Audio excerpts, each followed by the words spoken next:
હર હર મહાદેવ મિત્રો, આજથી શરૂ થતા પવિત્ર શ્રાવણ માસની દરેક સનાતનીઓને ખૂબ ખૂબ શુભકામનાઓ। દરેક સનાતનીઓને હર હર મહાદેવ।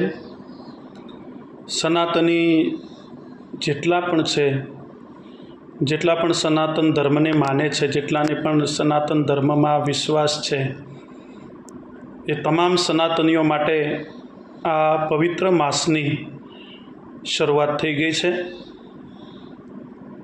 દેવાધિદેવ મહાદેવ શંકર ભગવાન ભોળાનાથના ઉપાસનાનો આ મહિનો, ભોળિયાનાથને રીઝવવાનો આ મહિનો, એટલે દરેક સનાતનીને જીવનમાં એવો નિયમ હોવો જોઈએ કે આ શ્રાવણ માસ દરમિયાન મહાદેવમાં જઈ અને ભગવાન ભોળિયાનાથના દર્શન કરવા જોઈએ।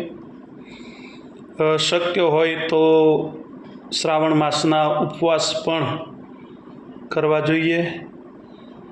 સાથે સાથે કદાચ આખો મહિનો તમે ઉપવાસ ન કરી શકો તો શ્રાવણ મહિનાના સોમવારે પણ ઉપવાસ કરવા જ જોઈએ। કદાચ આખા શ્રાવણ મહિનાના ઉપવાસ ન કરી શકો તો સોમવારના ઉપવાસ કરી લેવા। સોમવારના ઉપવાસ પણ ન થાય તો ભોળાનાથનું એક નામ છે પશુપતિનાથ।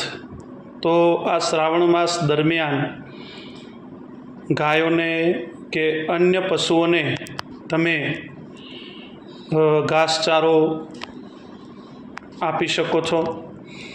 શ્રાવણ માસમાં વિશેષ, કારણ કે ભોળાનાથનું એક નામ જ છે પશુપતિનાથ, એટલે આ શ્રાવણ મહિનામાં વિશેષ તમે કોઈ પણ પશુને, ગાય કે અન્ય કોઈ પણ પશુઓને ઘાસચારો અથવા એ પશુઓને જે પણ પોષણ મળે એવી વસ્તુઓ તમે અર્પણ કરી શકો છો, તો પણ ભગવાન ભોળોનાથ રાજી થશે। એટલે શ્રાવણ મહિનામાં બને એટલું સાત્વિક જીવન આપણે જીવવું અને ભોળિયાનાથને રાજીપો થાય એવું કાર્ય કરવું। તો મારી દરેકને વિનંતી છે કે કદાચ તમે પોતે ઉપવાસ ન કરી શકો, શ્રાવણ